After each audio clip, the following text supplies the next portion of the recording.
Good morning and welcome to Main Street TV on this beautiful Tuesday morning. Good morning. I think it's Tuesday. I tell you what, it's got me confused. I was laying last night thinking, what day did I plan this? And I'm thinking, well, God, tomorrow is Tuesday. I gotta get up early tomorrow.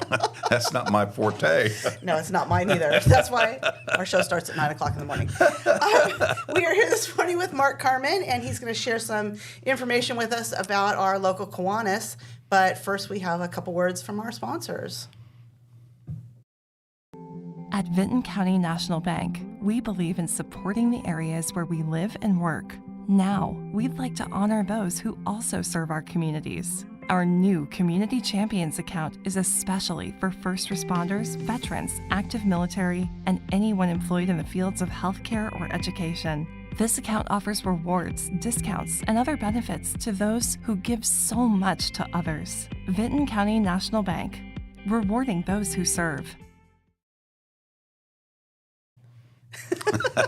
Oops. There we go. So we are here today with Mark. Thank you for joining us today. Oh, fantastic. Thanks for having me. I was always welcome. You know, it's this week I was supposed to be on vacation. I was supposed to be in the rolling hills of the beaches down in not Southern California, South Carolina, but with the Kiwanis golf outing and IndyCar racing on Sunday, I had to put my prosperity, my things first instead of going on vacation. Like I tell my kids, you have to do what you have to do. Well, my wife was not too happy about it, but you know, it is what it is. She goes, I said, you know, the IndyCar race is up in Mid-Ohio. It's a lot of fun. It's about a 2-hour drive up there. Okay. And it's one of the races you can actually sit in the track and walk down to the pits and meet a lot of people. And, oh, wow. And we got one of our local, we got a Callahan kid that works on one of the cars down there for, one of the sponsors down there for one of the race cars. And my grandson and my son walked down and got to see him and got to meet some drivers. And it's just a great race to go to, a lot of fun. That sounds like a lot of fun. If you like to walk, now me, I did the old saying, I'm hanging back this year. I'm just going to hang back. You guys do all the walking. I've been there and done all that good stuff. But had a good race. Got back at a reasonable time. Got back about 9:30ish. Saw a good race. And now sometime this week I'm going to watch the replay. Road course races are hard to watch because you get one place to sit. You can't see the whole track. And but we had a great time. The weather, man, it was hot. It was 95, and I tell you what, I got home that night. I drank a lot of water. That's good. And it just up all night, though. I was up all night. And I visited the little room in there, and I thought, man, that's just tough on you. So, but it is what it is. But we had a great weekend and had a lot of fun and saw a lot of good stuff, and the trip was fantastic. And now I'm into phase 2 here, kicking off the Kiwanis golf outing we're having. This will be the 11th golf outing we got coming up this Sunday. So far, I think we got about 11 teams signed up, and we usually pick up a few more between now and the end of the week. So it's this Sunday at Franklin Valley. We tee off on Sunday at 2 o'clock, so it's a late start. It's a little hot one. We sign up at 12:30, and we got a putt-off contest. $20 will get you a putt-off, get you a ticket for the grand prize, which is generally a golf bag, and then we're going to have some other prizes. Then where there's a shootout on number 12. A lot of scrambles they have what they call a shootout. They'll get everybody at the end, but we do this a little different than everybody else does because it's going to be so hot. We like to keep things moving. So what we're going to do is whoever closest to number 12 is the winner, Okay. and you can pay $5. If you pay your $5, you put one in the pond, which I've been there and done that. You can pay another $5 and see if you can win. And what you do, they're going to split that money. So Okay. we raise a couple $100 or $300. You split that right down the middle. So not bad. No. And we have first, second, third place. We paid generally last year, I think, was 5, 3, and 2. And so we have good prize money. And the fantastic thing about this, you got Mike Gambino's food. He is the best. He is the best cooker that a man can have on any outing you can have. We're going to have hamburgers and hot dogs and brats and all kinds of good stuff, potato chips and pop, and we'll have plenty of water. So, and if you want to buy any beverages, you can go into the clubhouse and buy at the clubhouse too. So, a lot to drink, eat, and be merry with. I didn't check the weather for Sunday. What's the weather looking like? Besides warm. Probably hot. I think one year we did get a little rain last year. Yeah, last year it rained. Yeah, last year it rained a little bit towards the end of it. But let me check my phone forecast here, what we got here. But it's generally warm. The good thing of it is we try to get off on time by 2 o'clock, and the good thing how we play in the scramble is if you can't get a bogey, if you get a bogey, you just pick up. You don't keep playing. You just make your shot and move on. Shoot, as I can get my weather here going. Get the 7-day forecast here. And Sunday looks, not too bad, actually. 86. Oh, that actually Really, could be a that's nice not golfing bad. day. 86 and 45% chance of thunderstorms. So, it's like last night. My wife and I went out to eat last night at Bob Evans, and it rained, and it was really hot and muggy. We went in. Man, when we came outside, it was beautiful. Same. We were actually we were going to go to the movies. We ended up not going to the movies, but we stopped at Taco Bell before the movies. We only had a couple minutes, and we went into Taco Bell, and it was like hot. We're sitting there and we're watching it get gray. Right. By the time we left Taco Bell, it was starting to rain already. Wow. Yeah, it was pretty crazy. But we had just finished watering. Because I don't want to water. Okay, so Monday nights. Yeah. We've said this before. Monday nights are Eric and my designated watering nights, and the golf cart doesn't have doors. No. It's got a roof, doesn't have doors, and I will not water in the rain, especially like the really big raindrops, because Right. I don't want to get wetter than the flowers. There's no sense of you got God water and let God water them. Way I'm figuring. So I texted him at like 4:30, and I said, "Hasn't rained yet." I said, "Are we watering?" And he said, "Yep, we're watering." So we went out and watered, and we got through all the watering. Went to Taco Bell, and then it started raining. It didn't really rain that much, though, did it? I don't. Actually, they were the big, the big nasty drops. Yeah. I Not never for a super long time, but yeah. We were at Bob Evans, and I didn't really see it. It looked like it was going to rain when we were walking in, and we were in there probably 45 minutes or better, and when we came out, it was just nice and cool and wet. So crazy how the weather. And that's one thing that Kiwanis does. If a lot of people don't know, they do a great job on the flowers downtown. They start them out. It goes way. We call it the Judy. I call it the Judy Project. The Judy Project. And my joke is always, why don't we put fake flowers out? Well, then they'd be out all year too, because we only do it during the summer. And they're down by Apple Festival. Everybody says they come down the week before Apple Festival. Yeah, just the week before Apple Festival, and the gang. You guys do a great job of water. I do not volunteer on that job. Okay, so I don't. I have done that one time. My job is to drive the golf cart. That's the best part. I have the most experience in the family of driving golf carts, not for golfing, but in work. Oh, cool. And so I drive the golf cart. Right. And I drive up to the flowers, and he jumps out and he does the watering, and he gets back in, and I drive him to the next spot.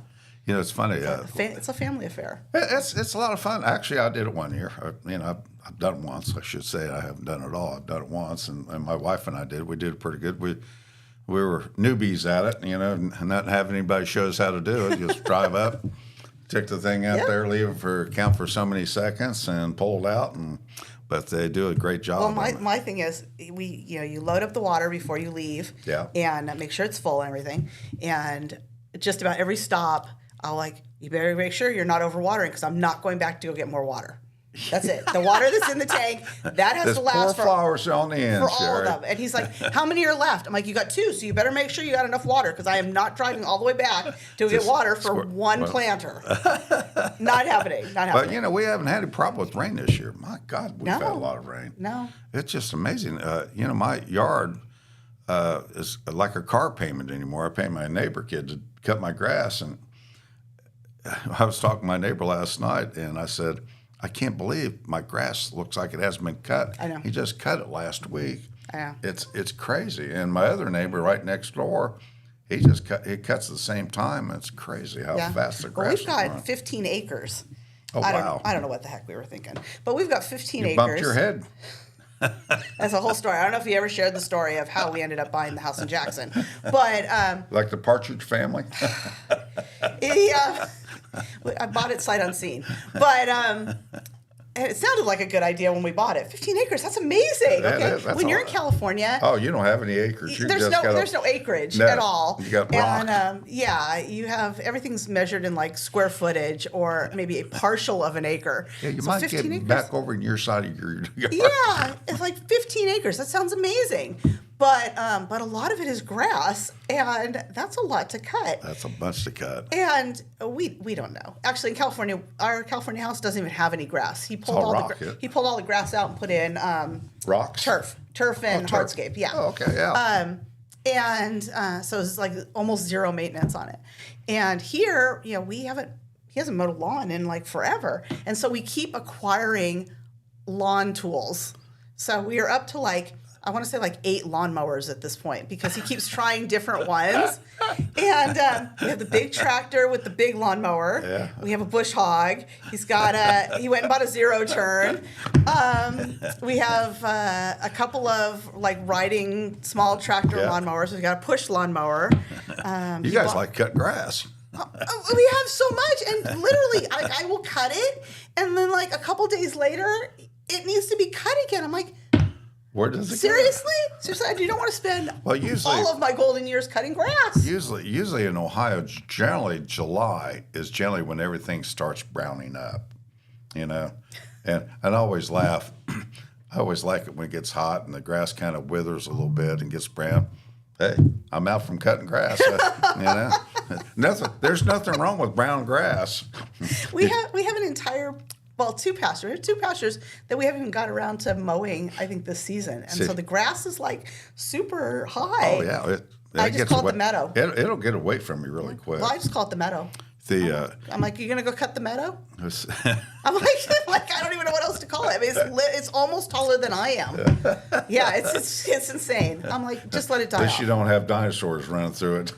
Who would know? Seriously, who would know? We could have an entire family of anything living there. A small child could get lost in there easily. When my wife's grandparents, gave us 10 acres, and we had 10 acres of grass, and I had to borrow a lawnmower for a while until we bought one. But I spent every Sunday cutting grass.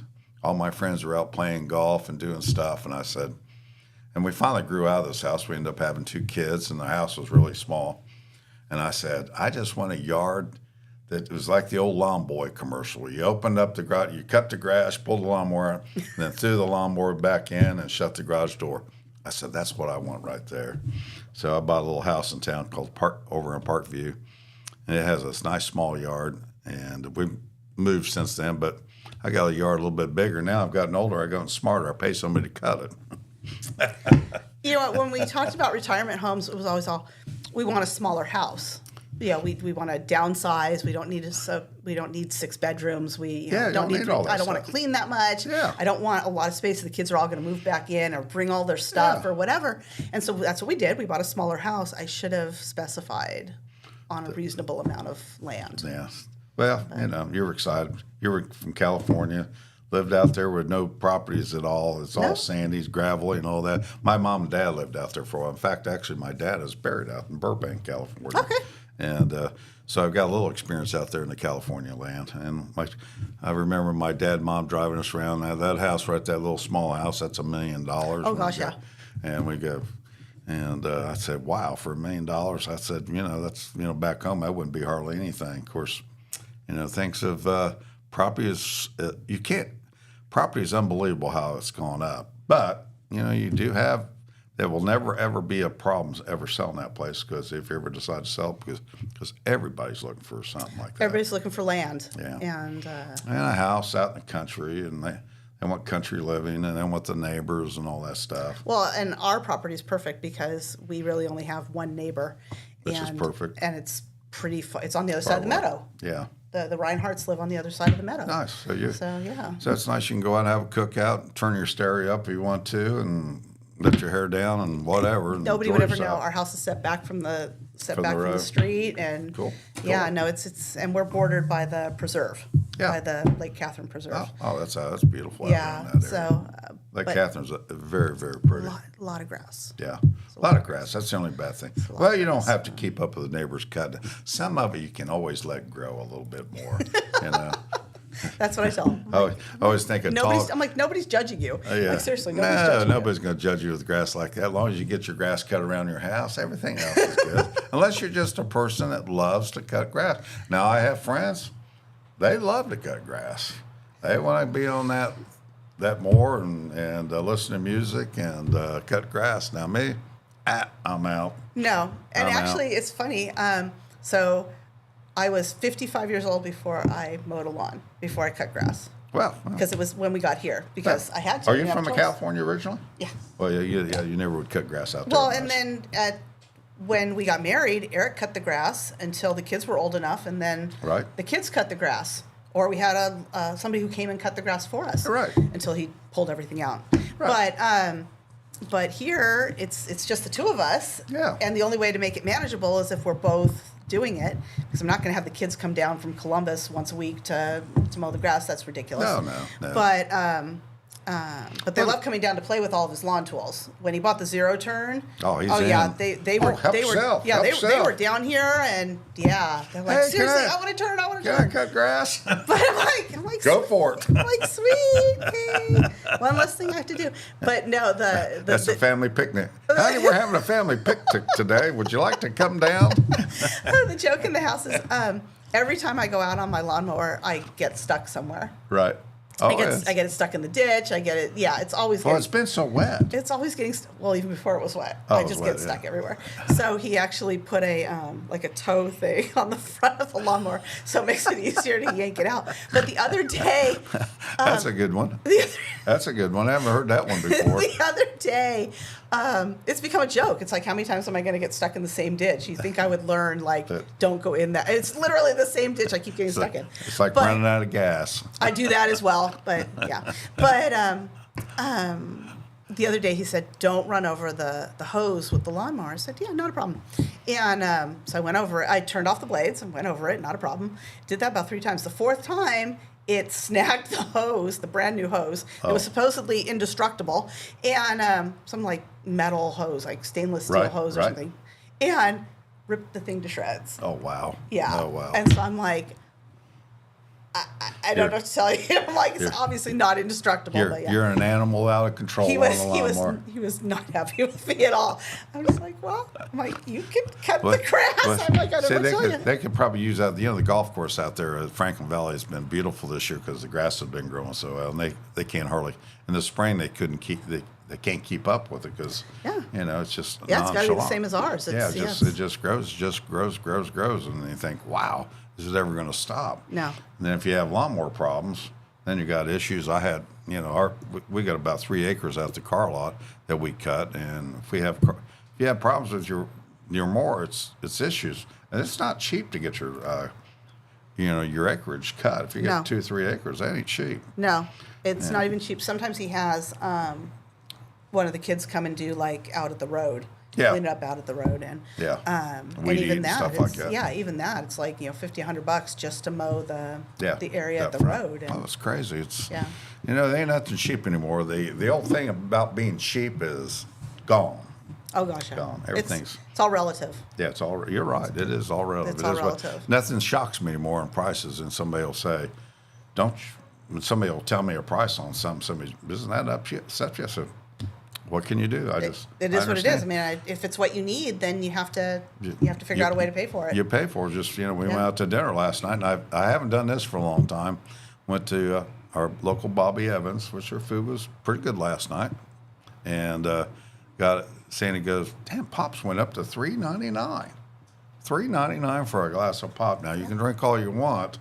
Now some places you go, you got to pay for your extra cup. Mm-hmm. Now it don't depend on the price, but I thought $3.99 for a Diet Coke. I thought, I think it was $3.75 or $3.50 for a unsweet tea. I said, I usually never get water, but I think, I'm gonna drink water tonight.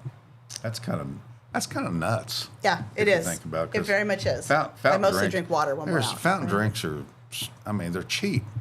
And Yes. I know that's where they're making most of their profit. And, I understand being in business, you got to make profit. That's what it's all about. But $4, that's crazy. That's like that's a little bit too much. Yeah. I can understand. It's like gas. People gripe about gas. It's over $3. I don't mind $3 and under. It's the 3 and above. It gets a little expensive. But pop. That's sweet, Mark. That's sweet. Because in California, it's like it's like 4 something. Oh yeah, well that's a different part of the world. Hey, but we have really nice roads. We have really nice that's roads. right. We have really nice roads. And they're always full. They are. They are very full. When I went visiting down there, we went down to Mexico. We drove down there, and I think coming back, I think it was San Diego or something like that. It was just bumper to bumper to bumper. And my dad, my mom didn't drive much out there, but my dad drove, and we'd take the side streets. Because, it was funny, you go from town to town, from in neighborhood to neighborhoods, from town to town. Mm-hmm. And I didn't understand. When I first went out there, I thought, wow, that's pretty wild. We went from Burbank to Glendale to whatever it was. And we just changed from towns. I thought that's great. Usually I think about towns like driving to Wellston, Jackson, or Oak Hill. You got a little distance between, but there ain't no distance between them. Just right on top of each other. It is people for the most part. There's people after people out there. It's crazy. Well, the city that we're from, that the other house is in, has about, I think, like 300,000 people. Wow, that's I think something like that, about 300,000 people. Bunch. The weather is beautiful out there. I have to say, my dad loved it out there because of the weather. He wanted to retire out there, and he said, I love it because of the weather. He had some friends out there, and he got to spend the rest of his days out there, which is good, and he's buried out there. And so it's a pretty amazing place. If you want to see there's a lot to see out there. There is. I mean, you won't be bored. There's some place to go every day to go visit. And it was funny. I spent 2 weeks there, and we did something every day. And one day when I was getting ready to leave, my dad said, "Well, next time you come to visit." Because every day we were gone. We went to Disney World. We went to Mexico. We went to Venice Beach. We just went to Beverly Hills. We just went sightseeing. I went to Johnny Carson. No, it wasn't Johnny Carson. It was the other one. Went to one of the TV shows there, and it was all amazing, really. And like I say, there is a lot to see. Very expensive. And yes, cost of living's a little bit higher. A little bit higher there. And, not as the difference in cost of living between when we were in California and here was not as dramatic as I thought it was going to be. Yeah. A lot of the things are still about the same price. The biggest difference is the cost of housing. Housing, That's the housing biggest fuel. Biggest difference is House housing. and fuel. And their Yeah. cars, Last week, gas was only about a 40-cent difference between California and here. That's not bad. When the price of gas spiked here Yeah. a couple days ago, it was about 40 cents, which is actually that's not bad. that's actually pretty odd That's- because because usually it's low. because the gas tax in California, just the tax alone, is about 70 cents. Yeah. About 70 cents. And so usually California gas is about 70 cents more than everybody else's, and that's just gas tax. right. But yeah, I was shocked that our gas was actually approaching California prices, but then it came back down. It came back down. I think we're down under $3. I think I saw $2.75 the other day when I was traveling to Mid Ohio. So it's all over the place, just depending on where you travel and where you get lucky at. And I think some of the gas is cheaper because they want you to stop there because they need the traffic. Oh, sure. That's the whole thing about gas. They don't make much money on gas. It's the product they sell, the food, and the stuff inside. But that's the thing about traveling. Gas, you just never know what you're going to run into, Some places they like to bone you, and some places they give you the break, And we've been road tripping the last couple of months. We went to, we drove to Virginia. Nice. That's a good time. Over Memorial Day, we went to Virginia, and did like Colonial Williamsburg and that kind of stuff. And then we went to the Kiwanis International Convention in Pittsburgh That was a lot of fun, last wasn't it? week. Yeah, That's a good time. he went. I didn't go. Oh, you didn't go? No, I went sightseeing. You know, the good thing about me, when I was the president of the Kiwanis that year, my place I went to was Vegas. Shocking. I volunteered for that one. I said, I'm in. So I couldn't. Unfortunately, my wife couldn't go, so I went by myself to Vegas for 3 days. Can you believe darn. that? That was crazy. And then I went to the meetings and all that stuff, and did as much as I could out there, and slept at the machines. Well, there was a lot of downtime. He had like all of his meetings during the day and a couple of things in the evening, but the rest of the evenings were ours. So he went sightseeing with me. I just remember taking buses, going to the places and listening to these voting on stuff and stuff like that, and it was pretty interesting. The convention was, and I had a lot of fun. I enjoyed it. I don't know if I picked up much about it, but it was it was different. And conventions are kind of, you just don't know what to expect. You get out of them what you put into them, as the old saying is. Yes, I believe so. You know, here in Vegas is you get up early. I mean, I stayed up late and got up early and what to do, whatever I did, and it was fun. I had a good time. But I remember I won $1,000 on a machine out there that when I was out there, and I fell asleep while I was doing it. I said, I think it's time to go to bed. It was quite an interesting convention, as they might say. Vegas would be a very interesting place to hold it. It is. I just got, I was out there for 3 days and had a good time. I came back with money, and I didn't lose my butt. But they had the World Series of Poker out there, and my family, a lot of them are big poker players. And, we play a lot of little clubs around here, and they're pretty reasonable and friendly and fun, whatever.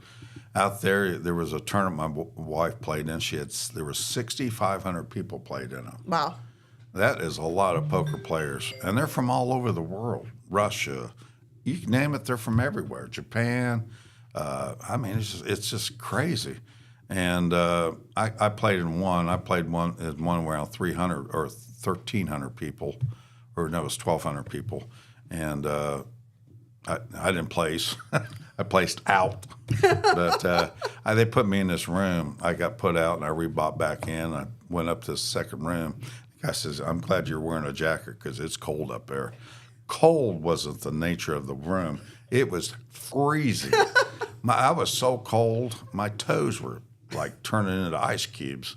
It was so cold. You can believe that in Vegas. Their air conditioning works very good out there. It works very well, and it's actually hard because when you're inside a building and it's so cold, and then you walk outside and it's so dry and hot, and then you walk back into a building and it's ice cold, and then you walk, and you're constantly doing that like all day long. Yeah, you got to wear a jacket. Yeah. You got to wear a jacket. Yeah. You just think, what are you wearing a jacket out there for? You'll understand why.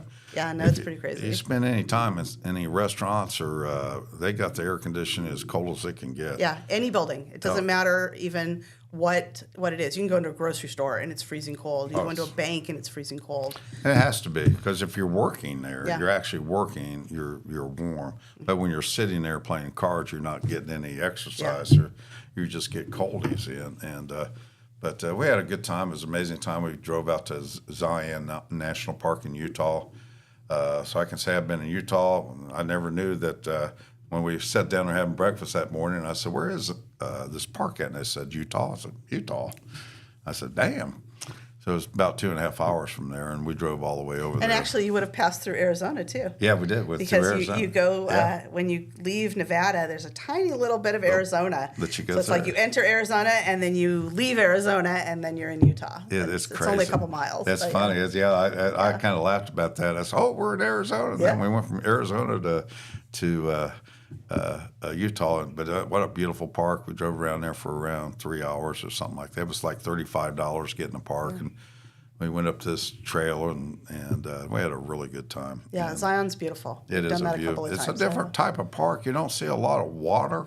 It's just mainly beautiful a lot of red mountains. Rocks. It's all red rocks. Yeah, it's all, and a lot of hikers. We'd go up and say, man, look at all these cars. And you look over, there's nobody there. But most of them were all hiking. Yeah. And that's what it's all about out there. Me, I'm not a hiker. I'm just a looker. Eric took the scouts there a couple times, and there's a trail that is just sheer, like straight down. So you've got this tiny little trail that you're like hugging against the mountain, and then it's just sheer straight down. And he won't go on it, but my kids have gone on it. Yeah. And they love it because they're like adventure seekers and stuff. There was a lot of young kids there, which is more, they're young and they can do all that climbing stuff like that. But it was a lot of fun. It really was. I enjoyed it. The problem of it is, you get used to the speed limits out there. Speed limit was 75. Well, I was talking to, we had a guest on yesterday, and he was originally from Washington State, and he's moved here, and we were talking a little bit about speed limits, and because that's hard for us to transition to that. Tell me about that it. the highest you can go is 60 miles an hour, and that's hard for us because 60 is like nothing. Like walking. It's like 60 walking. you're going to get a ticket on a California freeway for going too slow. It's funny. I'm going down. I'm driving the car. They hired my family says you drive. Well, they were nice. I paid for the price in. They paid for my breakfast and whatever to get in. And so anyway, make a long story short, we're going down the highway and I didn't notice how fast I was going. I was doing 90, and they said, "Hey, it's kind of vibrating back here." And I said, "Look, that's why I'm doing 90." But you're on a long straight highway. So, well, it's the hardest thing for Eric in the Mustang because he can't drive fast here. Oh, it's awful. And I was telling our guest yesterday, he's never had a ticket, not even a parking ticket, his entire life, 56 years, never had a ticket. And welcome to Ohio. last December, he got a ticket. He wasn't even in the Mustang; he was in my Bronco. Well, my story ends on coming back from Cincinnati. It's 3:00 in the morning because we came in on the red eye and it was late and I'm tired and there's nobody on the highway, so it's 60 miles an hour. So I'm thinking I'm good for 78 or 80. So I'm cranking down the road. There's nobody on the highway, and I see these two little lights up ahead, way up there, and I knew it was a cop. I knew it was a policeman. So I slowed down. So I'm thinking, well, I'm good. It was a state patrolman. I said, well, I'm okay. Next thing I know, I get the lights. He pulls me over, and he said, "Do you know why I'm pulling you over?" I said, "Not really." I said, "Of course, who doesn't know we're not pulling over?" So I get pulled over, and he said, "Well, I clocked you at 78." And I said, 78? I didn't go buy you 78. And I asked him after he wrote me my nice friendly ticket. I said, "Can you give me a break and let me off?" Why, state patrolman? They never give you a break. Their break is, we're going to break you. We're going to give you a ticket. God love them to death. I've been pulled over in West Virginia for speeding, places they let you go, but not in the state of Ohio. So he wrote me up for a 78 and a 60, and I'm thinking, there's nobody on the road. I know, yeah. It's ridiculous. Yeah. I could understand if I was in a busy road with a lot of traffic and causing a lot of problems, but he could have told me slow down or wrote me a ticket for a little less. But I had a newbie. I call him a newbie because he was a kid. But yeah, no, I gave him the hardest time. Like, how sad is it that you got your first speeding ticket in my SUV and not in your sports car? Yeah, that's not good. That's not good. Not in yeah. I've lived in Ohio, so unfortunately I've met a lot of policemen over the years for speeding. I started out young when I was 18, and I had 3 speeding tickets all at the same time. And my attorney told my dad at the time, or maybe I was 17, and he said, "Best thing you can give your son to drive is a 6-cylinder or a 4-cylinder to drive."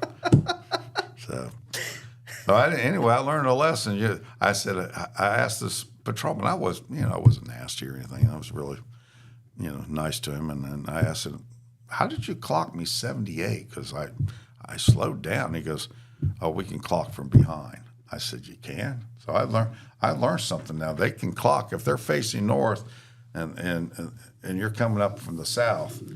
They got the radar. They can clock you from behind.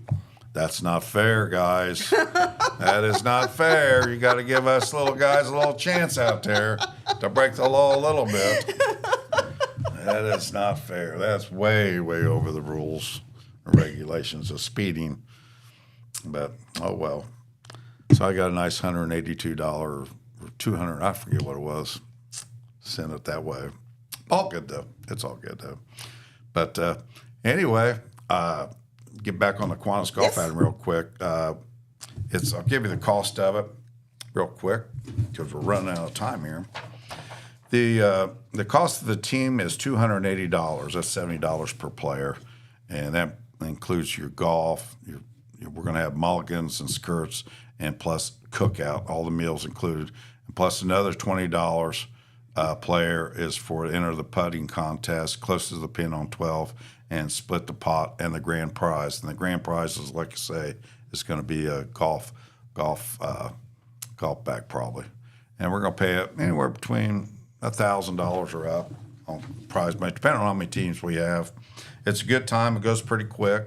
A lot of fun. Women are included too. We're going to have women prizes too.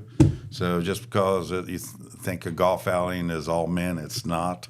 We had some nice ladies that always generally play. So we're going to have some prizes for the ladies too. So it's a good time. It's going to be warm, but we'll have plenty of drink, water, pop, and a lot of good food, and we'll make everything short, sweet, and fun, and it's to raise money for our kids locally. Yeah. That's one thing nice about all our money we raise in town goes for the kids here in town that we get scholarships for Oak Hill, Wellston, and Jackson, and I think we got Reading Around the World books and stuff like that. Well, and I know that the group just gave a donation to Jaffe for the food bags for the kids at the for school when they can take their backpacks home, and also fair lunches. Yeah, the fair lunches this year, that's quite expensive too. Yeah. That's so in case you don't know, when the kids go and they get their free lunch at the fair on Kids Day, that's actually provided by the Jackson area Kiwanis. That's one of the quiet things they do in the background. So. It's a great organization, and I'll tell you what, I've been a member for a long time. I mean, I'm a past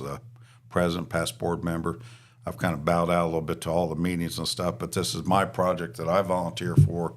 The good thing about the Kiwanis is you don't have to go to every meeting, and what they're looking for is to step up and do an officer's job if you can. But if you can't make it to every meeting, that's cool. You can stop out and help out whenever you can. But they do a lot of good things. Yeah, a lot of great things, and like I say, the main thing, most of the money all stays here in town. That's the good thing because most everybody raises a lot of money. You never see it. Everything stays here in the Jackson area, which is nice. The kids bash in the park. Yeah. A lot of stuff for kids. Most of the stuff is for kids. And then some they like in the wintertime. And the flowers. The flowers. If you enjoy the flowers on Main Street. So. Yeah, and that really makes the town really look nice. We call that the Judy Project. I still like fake flowers, Judy. I apologize. It's an inside joke. But it is great. It is a great organization, and it's a lot of fun and a lot of nice people. I'm just, it's awful. I think we're 20 or 30 members, maybe, or something like that. I'm not really sure. I'll have to double check tonight at the board meeting. When I go to the board meeting tonight, I've kind of lost contact, but we got a nice. Anytime you'd like to join, please give me a call. I'll get you hooked up, get you an application, and it's a great way to provide a lot of good things back to the community. And like I say, it's a lot of fun. It's just a little time, just a little time in your day when you got some time and want to get out of the house and help do a few, like maybe water the flowers. It's not a huge time commitment, which is nice. No. Eric goes to like 2 meetings a month, if that, and then we volunteer on Monday nights. That's just kind of the thing that we do for watering the flowers. But yeah, it's community and fellowship. But more importantly, it's providing for our local community for those in need. So main thing, the kids. And like I said, we got beautiful flowers. If not, we got great flowers. I love that. Yeah. But there's always shifts to take to water. If you need any more information on, we always take that. They're always saying, when you're taking that, Carmen, I said, I'm calling God. My schedule's kind of nuts anymore. But if you're interested, please give me a call. You can give me a call on my cell phone, 740-710-0492. That's 710-0492. Or you can call Carmen's Used Cars and Trucks. Ask for Mark Carmen. I'll get you hooked up. And, hey, I got to get a plug in here for the car lot real quick. Go ahead. If you're looking for a great car, truck, van, or SUV, and camper now. Oh, wow. I got some campers in stock. We got a couple of 26 bunkhouses in stock. And I just got a small little camper we just purchased. And we got about 5 or 6 vans. We got some Toyota vans, Chrysler Pacifica, and Dodge Caravans. I bought a beautiful, your husband would love this, maybe you would too, Mustang GT, favorite color, red, resale red with black leather interior, 6-speed standard transmission. Oh, wow. The sound is just tremendous. What year? 14. Okay. And affordable price, $20,495. That's not bad. That's not bad. Body's perfect, 56,000 miles. Wow. Really low miles. And so if you're looking for something like that, I have that, and that is on the showroom floor. Everybody asks, why aren't you driving it? Because I got too many toys now. I buy another toy for me, my wife is going to kick me out of the house. I got vets, I got too many things. But also, we are looking at Carmen's. We are looking for a full-time mechanic. If you're a full-time mechanic, I'm looking for somebody experienced to run the shop. Pays $20 to $25 an hour. And our shop is AC. It's got air conditioning. So if you're slaving in a hot, moldy old shop, I got a nice shop with 2 bays, and we need somebody to come in and service our cars and keep our customers happy. So if you're interested in that too, stop in and see me about that. But a lot of good things happening. We're looking for trade-ins, and we're open from 9 to 6 Monday through Friday, and Saturday from 9 to 3. And we deal with all the local banks in town: Ohio Valley Bank, Benton County Bank, Atomic Credit Union. And if you got bad credit, no credit, we got some places we can hook you up with there, as long as you have money. You can't come in and I need to buy a car and my credit sucks and I need to buy a car. If you have no money, I apologize, I can't help you. You got to have at least $1,000 or better to help you out, get you something going. And we can generally get you approved too. That's the cool thing. So Very cool. A lot of good things happen. Stop in and see us at Carmen's Used Cars and Trucks, where the deals are great. And like I say, we're ready to do some golfing this weekend. Should be a good day. Should be a great day. We'll have fun. We always have fun. So, but Awesome. want me to slide out of here now to hit the radio? I think that's our show. And we're gonna cut to a word from our sponsors, and then we are going to hear from the Jackson High School bass fishing team. They sat down with Liv earlier. That's great. Yeah, to talk about their trip to Oklahoma and what's coming next. And so stay tuned. Stay here for a couple minutes until they're on. Hey, thanks for having me today. Of course, Real pleasure. anytime. Had a great time. Enjoyed it. And we'll be back tomorrow with Holzer Health and Movies at Manpower. So we'll see you tomorrow at 9 a.m. Thanks, gang. Bye-bye. From breaking news to heartwarming stories, the Telegram is your ticket to the latest buzz in town. Read your daily dose of local headlines, sports, and entertainment and more, in hand and on paper. Get a print and digital subscription for only $7.95 per month. Delivered fresh every Wednesday and Saturday. Visit thetelegramnews.com or call 740-286-3023 today. Don't just read the news, be a part of it. Saturday, August 16th is Southern Rock Woodstock in the Gallipolis Fairgrounds. This event will feature 3 decades of original artists and legends, such as Leonard Skinner, 38 Special, and Molly Hatchet. In light of this event, Total Media will be giving away 4 VIP tickets. For a chance to win these exclusive passes, comment your favorite Southern Rock song, and our staff will vote on which one is the best. Good luck, and may the best man rock out. Did you know Jackson is home to a locally owned and operated full-service print shop? Zip Printing covers all your print, signage, and design needs. From business cards, booklets, and posters to yard signs, banners, screen-printed t-shirts, oversized signage, and more. We can help you or your business advertise and look good doing it. Zip Printing also offers logo design. Allow us to assist you in building or elevating your brand today. Zip Printing is located in the Stockmeister Plaza at 708 East Main Street in Jackson, Ohio. So stop in or give us a call at 740-286-3023.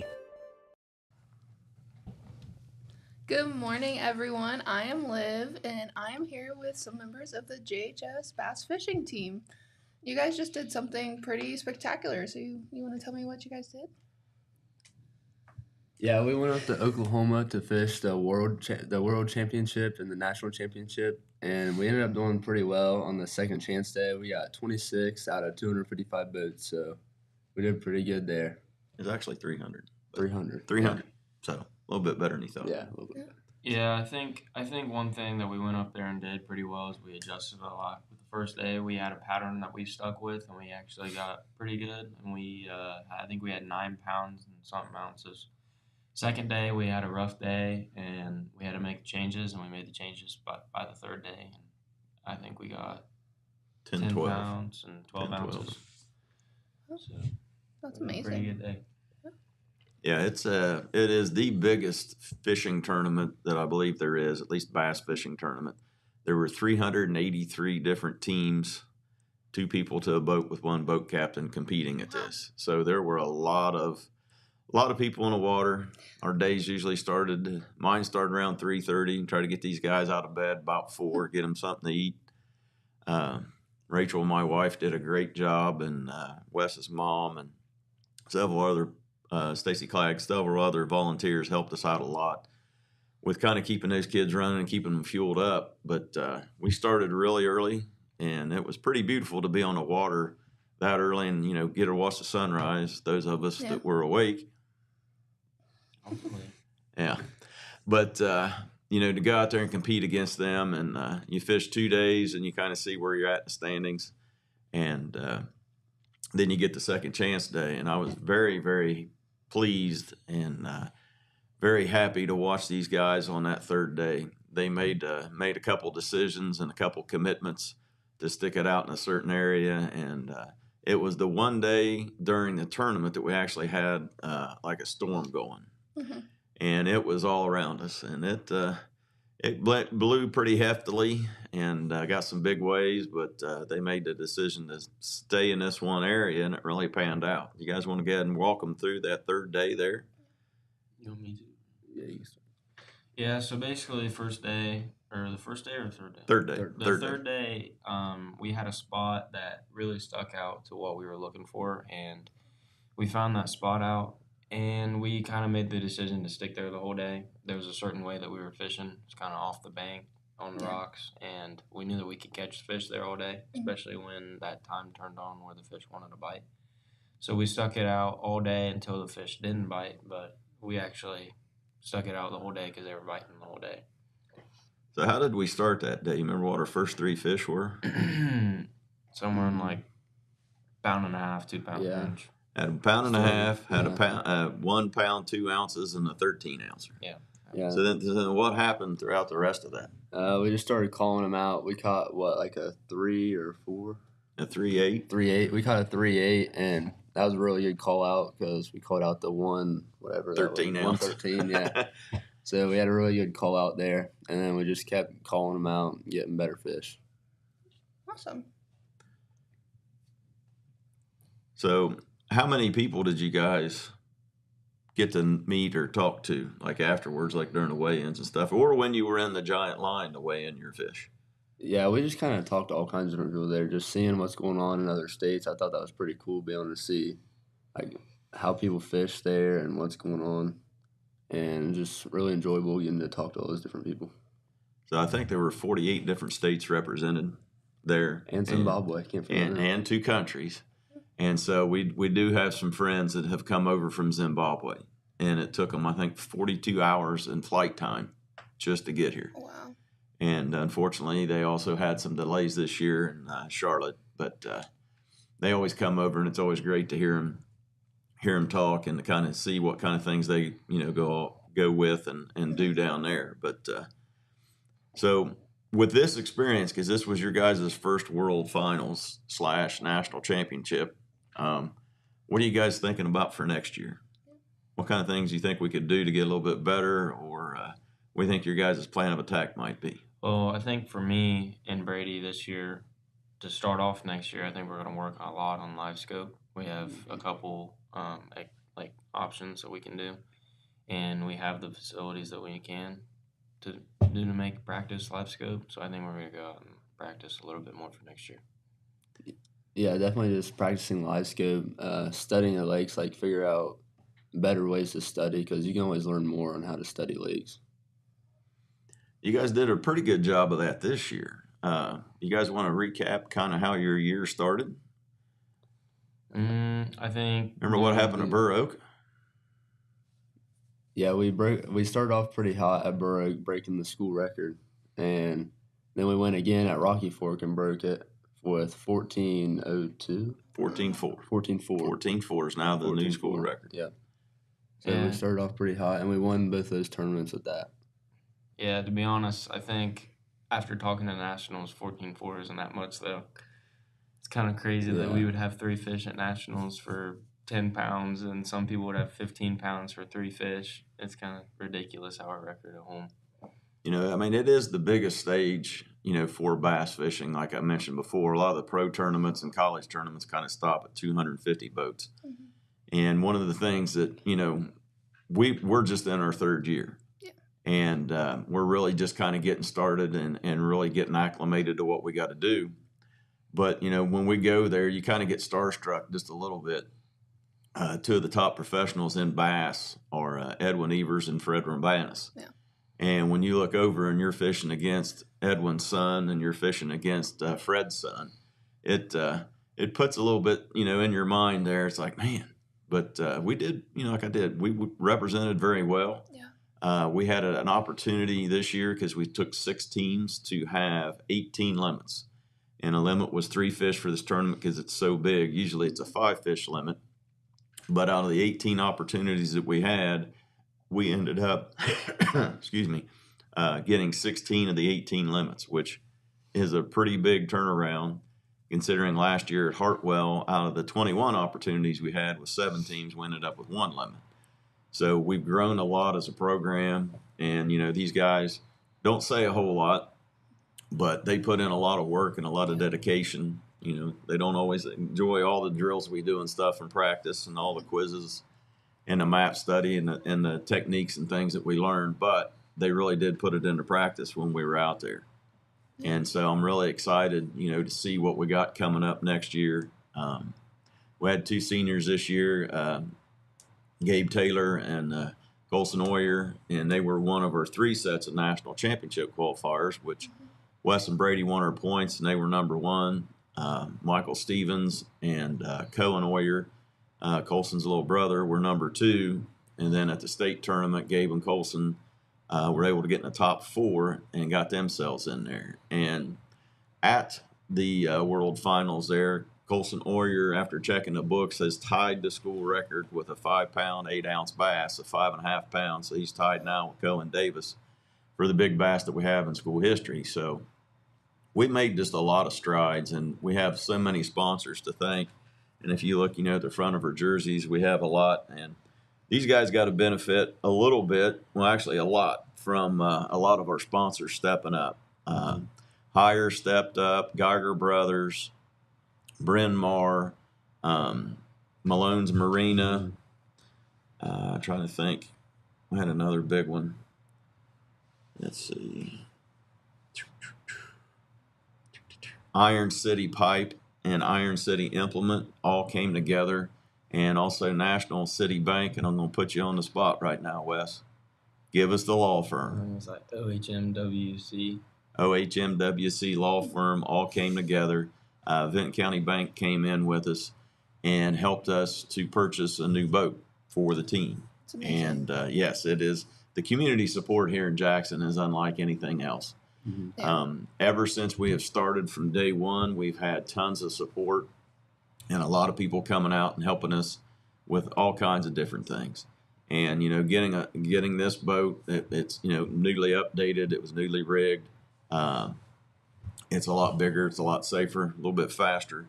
And when you got out there in Oklahoma, when those winds start blowing, they really start blowing. Yeah. And it was pretty rough water, but we were able to handle it and be really safe in it, and just, you know, gives us a great platform moving forward. The boat that we got has a really big front deck. It's almost like it's designed for high school and college fishing, where both anglers can get up front, use the electronics that they were mentioning, and that kind of stuff. And, you know, We had some other members of the community come up. Chad Niddle with Edward Jones, Slark's Auto Body and Repair came up. Cross and Sons. Trying to think of who our other dinner sponsors were. Craig Green, Dr. Green and Associates came up with that.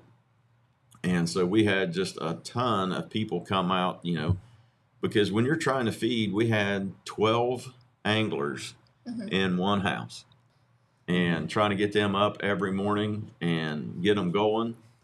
The first couple of days was a little rough because there was a lot of wind, and it was record flooding in Oklahoma. It hadn't been since the year, I think, 1993 that they had so much flooding out there, that where not only before the lake was flooded up to 9 feet high and was a whole lot higher than what it had been in the past, but everything south of that was also very, very flooded. And that made for a very unique condition, because with the super high water, and then they were trying to get it down, and the Student Angler Federation, along with the Oklahoma Department of Natural Resources and the river system down there, were able to get it down and really able to help us out with that and to keep us going, and got it down to where it was about 753. So it was pretty close, but you know, Serve Pro came on with us again. Give me that law firm again, Wes. OHMWC, Southern Ohio Smiles, Warriors for Christ, Jennifer King helped donate, and again, you know, Slarks. It's just the support that we have here is unlike anything else. And when we talk to a lot of people other places, you know, that's one of the things that they kind of struggle with a little bit. You know, we had 22 to 24 anglers. I think we had 11 or 12 boats this year. So we've definitely got the student interest. Yeah. We've got the boat captains that come out and help us all the time. And that is probably the secret ingredient to everything that we do. We have a tremendous amount of boat captains that are very knowledgeable about fishing and are willing to come out and spend their time and invest, you know, in our young anglers and help them. And then, you know, you throw that in with the administrative support from the school system, letting us get this going, along with all the community support we have.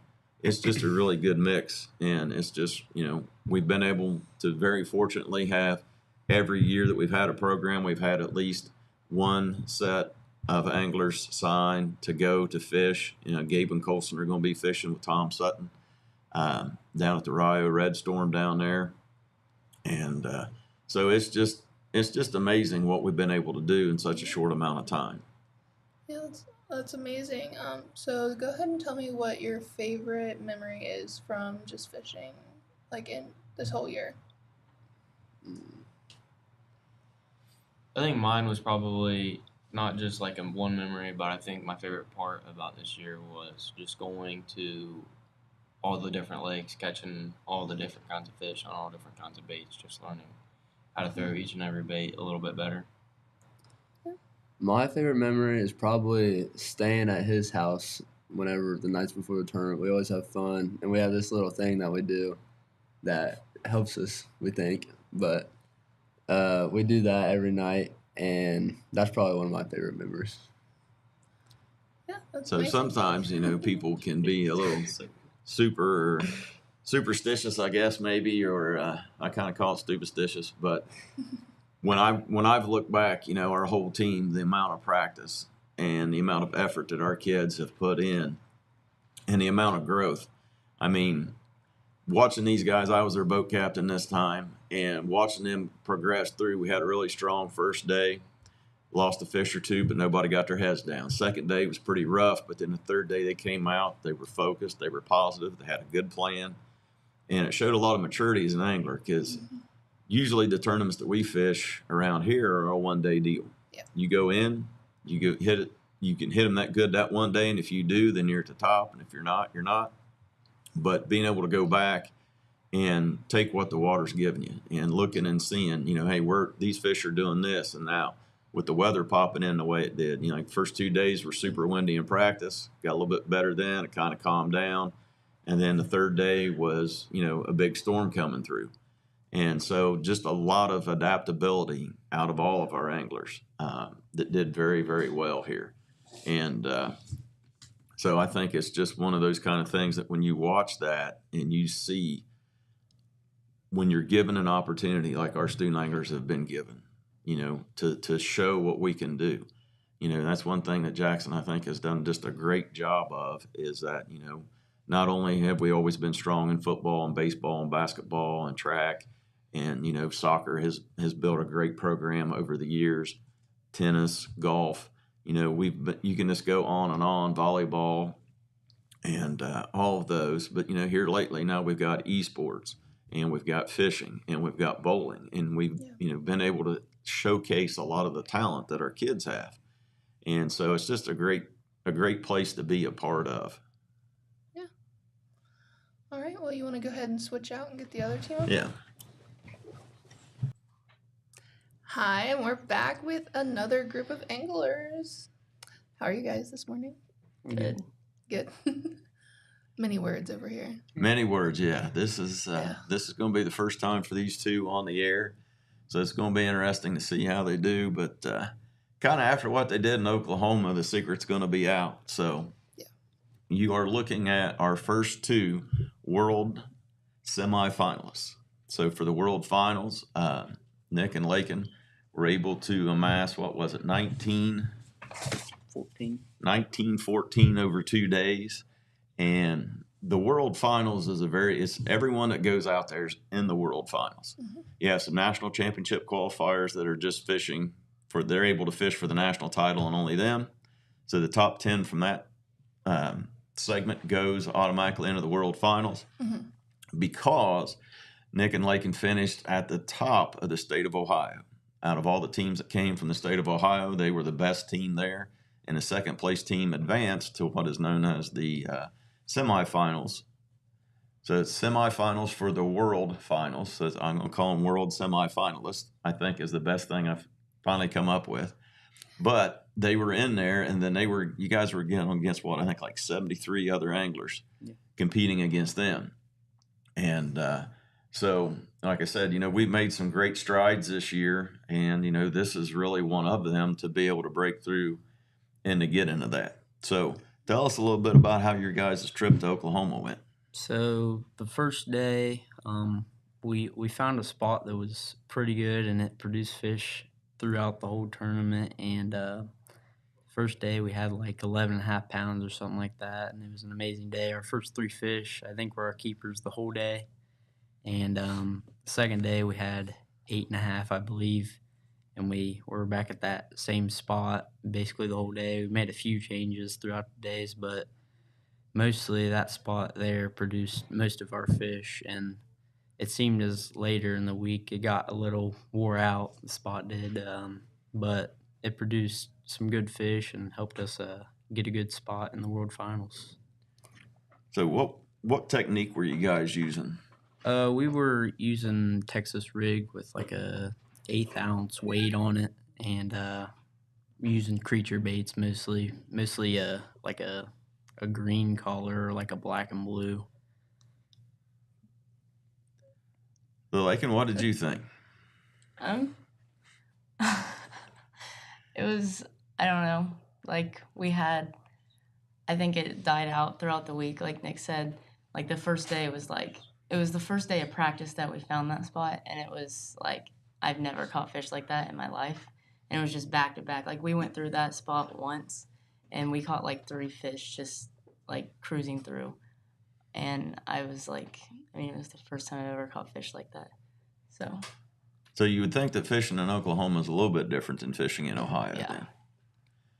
So throughout the course of the tournament, there was one really, really big fish that lived there. Yes. Can you guys give us a little bit of background on that?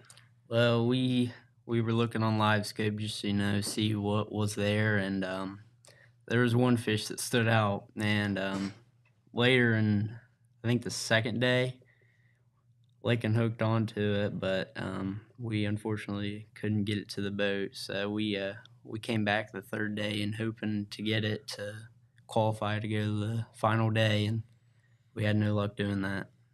So give us a little bit of a taste of this, Lakin, because this was kind of your first big tournament. And so go ahead and go into detail here. What did you think? What do you think of the first 2 days of practice with all the waves and all the water coming at you? It was really crazy. I get motion sickness, so I was like struggling a little bit, but I just kept fishing. And then I didn't do very good the practice days that we weren't on our spot. So then it was I was nervous, but then when it came to tournament, I was ready, and it was a very good experience, I think. Now, when you hooked into that big fish, kind of go through that with us. How soon into that fight did you realize it was the big one? It didn't even hit it first. It just took it, and it just automatically started pulling drag straight into bushes, and then it came off, and I was like, well, that's great. So she already has the one that got away story. Yeah. But, I've been really proud of these guys going out there. I mean, it took us 13 and a half hours or so to travel out there. And everybody's like, well, why didn't you guys fly? Well, we can't fly the boats out. So, we have to take the boats out there with us. But, to go into that situation with that much travel, because you do feel kind of, I hate to say it, but jet lagged a little bit when you get there. And then, you kind of got to shake things off. And a lot of times some people can find them in practice and you don't find them quite so well in a tournament. But these guys were able to be pretty consistent about that and continue to keep catching them. So looking forward, Nick, next year is going to be your senior year, right? Yep. So what do you think you might do different trying to get it ready for that? And Probably, I'd say more of trying to learn the live scope. I mean, we've caught fish on live scope, but we haven't perfected it yet, and it'd be definitely an advantage to learn how to use it a lot better. We are looking to use some kind of different baits for live scope, like a swim head and all that. And mostly live scope. I mean, we can fish, bangs all day and do fine, but we need to change it up a little bit, I think, to get a better advantage next year. So it looks like maybe that and a little bit deeper water. Yeah. And that's one of the things we go to some of these places. There are some spots close to around 100 feet deep down there. And we don't, really have a lot of that here in Ohio. And one of the things they're talking about with this live scope, Wes and Brady mentioned that also. Yeah. You have traditional sonar, which basically goes straight down underneath the boat. Yep. This is forward facing, so it kind of looks out in front of you, and you can kind of see what's out ahead of you. And the main advantage of that is once you kind of get locked in and you can see the fish, you can see how they're reacting to your bait. And so it's technology that's kind of evolving, and we're trying to learn more and more about it. And that's one of the things we'll put into practice next year, is trying to get these guys, because we have several of them that are very, very skilled at fishing up in the shallows, which you can really do well here in Ohio. Yeah. But when you go to some of these bigger lakes, a lot of those fish are so pressured. And of course, when you have a tournament with 383 of your closest friends, going around and fishing also, along with some other weekend tournaments and things of that nature, it really kind of puts the pressure on, kind of what we're doing. Yeah. Now, just to kind of put things in perspective, we did remarkably well out there. For the total here, Nick and Lakin did come in first on our team with 25 pounds and 6 ounces. Wes and Brady came in second with 24.04. Brady Kearns and Olivia Stacy came in with 20 pounds, 14 ounces. Gabe Taylor and Colson Oyer came in with 20 pounds and 6 ounces. And Austin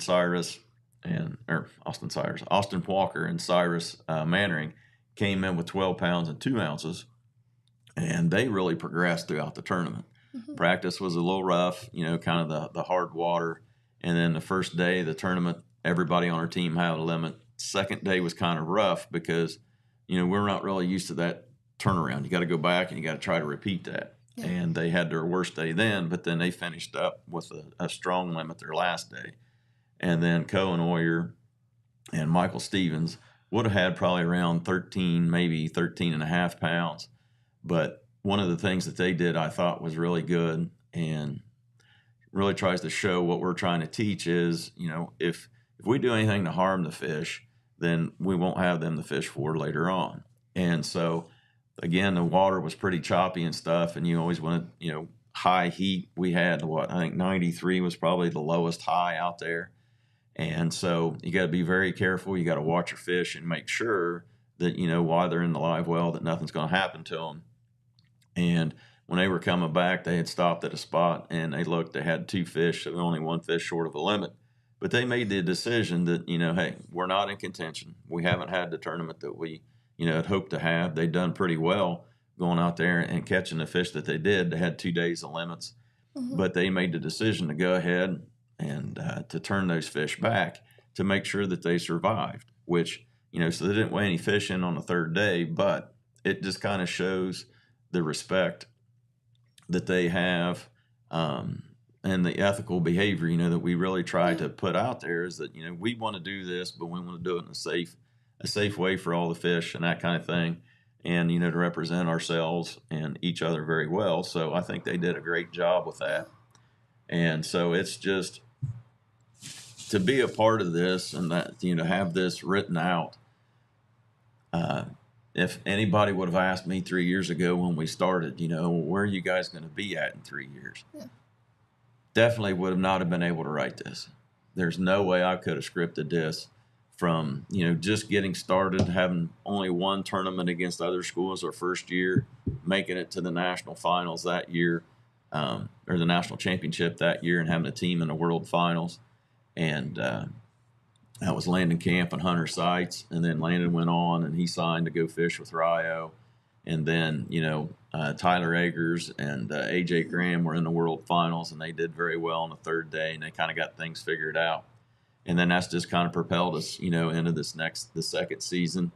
And now where we are in the 3rd is it's really, truly unbelievable that these things have happened so quickly. And so it's because of these kids that come out here and they have something that they love. Southern Ohio, one of the reasons we have so much support is because we have so many people that love to fish. And it's really kind of part of our culture. But then you give them the opportunities and you start showing them some of the other things, and you put them in these tournaments against all these other people. We did very well. We represented, we started the Southern Ohio high school bass fishing national qualifying circuit, which I haven't figured out how to make that into a cool little acronym yet. But we started that, and this year we did very well. We had the top 4 teams in the entire circuit. Wes and Brady were 1st, Cohen and Michael were 2nd, Gabe and Colson were 3rd, and Trevin Hill and Hayden McKenzie ended up in 4th. And to do that against the quality of teams that we have, we picked up a team from Vinton County, some teams from Northwest this year out of Scioto County. Hopefully we're going to get Gallia back in the mix. I think Athens might be coming on board. Heard a lot of people talking that there's a good chance that Wellston is going to be able to pick up some teams. So we're really trying to start and create an environment where, anglers from the entire southern half of the state can come in and can compete, because that's the main thing that we need to be able to do is, we can fish against ourselves, and that's great, but we need to be able to go against other people that know lakes a little bit better, that are a little bit better at different techniques, and that's really what kind of makes you rise to the top a little bit, which I'm really thankful and grateful that these kids were able to do. Yeah. So Lakin, what do you think? Are you going to be thankful that most of the next tournaments this next season are going to be 1-day ones? Yeah, I am. Especially being on a boat with your brother and dad all day. It gets rough after so long. Yeah, I could imagine. But, again, it's just such an amazing opportunity that these kids have. And, again, we're taking advantage of it, and just thankful that we've had this opportunity, and just want to give a shout out to everybody that's helped us. I think we had probably 29 or 30 sponsors here on our jersey. We had the boat sponsors that we mentioned. We had other people that stepped up when they heard that, we were headed out to Oklahoma. And we actually, one thing I forgot to ask Wes and Brady about and talk to you guys about, how did you guys like being on camera and giving the interviews and stuff for the Road to Oklahoma documentary here that's coming up. I mean, it's definitely cool that we're gonna have a documentary on us, but I think it's pretty cool that it's I don't know, it's just pretty cool. So, are you thinking Hollywood might be contacting you anytime No, soon? I doubt it. I only had like one interview the whole time, so I definitely won't be getting no call from Hollywood. I don't know, man. Sometimes it's only one line. So, Lakin, what did you think of it? I get nervous talking sometimes, but it's cool that we're having a documentary, and I got comfortable talking to him, and then I had Olivia with me because I get nervous, so I made her go with me. Well, and that's the thing. It's just about really growing as a team. And I really think, we made a decision this year. And one of the things that kind of forced us into this was the fact that in Grove, Oklahoma, the population was 3,000. And with all the anglers and the captains and all the parents that came in, we over doubled the population of Grove, Oklahoma. And they let us know that. So it was more like Airbnbs. And we made the decision just everybody stay in one. And, throughout the course of the week, you could see different relationships really growing. The anglers talking more and more to each other. And that's one of the things I think was a really big strength for us is that we had 6 teams out there. And it was 46,000 acres before it flooded. And I think they estimated about 52,000 acres when we were fishing it. And when you compare that to every tournament that we had on our schedule, counting our state tournament this year, totaled up to 12,000 acres. So we fished in one event, we fished over 4 times what we normally fish in a year. Yeah. So they realized that, hey, if I talk, and we had team meetings every night, and we would sit down and we talk about, okay, from, daylight till 8 a.m., from 8 a.m. to 10 a.m., and then so on and so forth. And we talk about, well, who's catching them, who's not catching them, what kind of things are you doing? Because, a lot of times we would see each other back at the meetings and at dinner and at breakfast and then at the launch, and then I wouldn't see them for the rest of the day, because we went our way, they went their way and hitting their spots. And so it was just a great experience, and I'm so thankful, Dakota Dunn and Stellar Films did that documentary for us. And hopefully soon we're going to be getting that out. And as crazy as it is, I think it's going to be on Amazon Prime. So you never know, Nick. They're coming later this week, actually, to talk about it. So yeah, so it's like, again, living where we live is when you can really start networking and you kind of get the whole community coming behind you, the opportunities that everybody has. Yeah. And just how everything works together is just really an amazing thing to be a part of. Well, yeah, that's amazing. You guys want to share your favorite memory before we get out of here? Yeah. My favorite memory, honestly, was probably the World Finals. I mean, I fished all year, and I didn't do great during the the normal season here, and that lake's just great compared to what we fished around here. Me and Dad fished a tournament yesterday at Tycoon Lake, and our biggest fish was 11 inches. I don't know if I caught 2 fish below 12 inches at Oklahoma. So, I mean, that was a great experience. And, fishing with my dad and my sister is definitely, something that's amazing. The World Finals is probably my best memory fishing, too. It was like something I've never done before. And it was just a big change, and it was very enjoyable. And getting to spend it with my brother and my dad was amazing too, because we just get to make those memories together. Yeah. Now, did you guys go back and figure out who caught what, or maybe who caught the biggest fish on Oklahoma? Well, if you're asking who caught the most fish and the biggest fish, I think it was me. Okay. Well, I think I caught the biggest one. He caught the most bigger ones. Okay. I was going to think. I thought that Lakin did weigh in the biggest bass. That one that I weighed in the second day was I think that was 4 pounds, yeah. But Nick had one that was something 4 too. So. Yeah. But I mean, to be able to make these memories, with these kids and be out there is really something special. And it's going to be interesting to see. Now, are you two going to be fishing together next year? We will be fishing together next year. We'll have to look around her schedule for her sports because she does multiple sports, but we're going to try to fish together next year. Yep. So That's amazing. Another story starting there for next year. One of the storylines. I say next year, by the time World Finals come around, we'll have a bunch of stories to tell. Oh, yeah. Well, and then will you be comfortable telling them? Hopefully, we'll get you enough, I'll be enough time in comfortable front of with the it. camera. We'll get you to where you can be sharing those. But we really appreciate you guys having us on here again. We appreciate you guys coming because you guys did something absolutely amazing, and I was watching it on Facebook the whole time because that's just amazing. My brothers love fishing, and they'll be in high school next year. So. Oh, well, good. We look forward to maybe getting a chance to have them on the team as well. But yeah, it's been crazy. It's been amazing. It's fun because of the effort and energy they put in it. Yeah. And getting to interact with them and see them excel is really something that drives me, and I think will help keep us going for a long time. Yeah, a lot of people don't realize that it's a great hobby, but it's also a great sport too. Yeah, and when you can fish collegiately, that's one of the things I talk to people all about. They're like, "Wait a minute, what? Yeah. You guys have a fishing team, and they could go to college and fish?" It's like, yeah. So it helps really open up some doors, and that's what we're about here. I've been teaching. It's going to be my 33rd year, and it's all about trying to create opportunities and things. And it's always amazing. One of my favorite times of the year is the Apple Festival time because it's when a lot of students come back. Yeah. And you get to talk to them and see what they're doing. And, I walk in here today and it's like almost like a class reunion. You guys are in here working and everybody's doing this stuff in media production. And it's just amazing to watch, what people can do when they're given a chance. Yeah. All right. Guys, got anything else you want to say before we get out of here? No? Many words.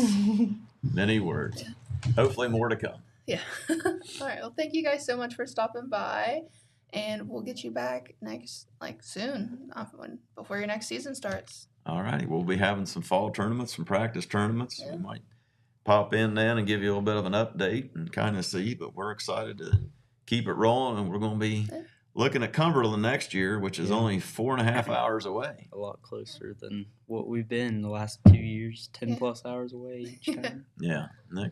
Nick's made the 2 long hauls. Yep. So it's about time he gets a short trip in. So. Yeah. For the last one. Yep. All right. Well, thank you guys for stopping by, and we'll see you guys tomorrow.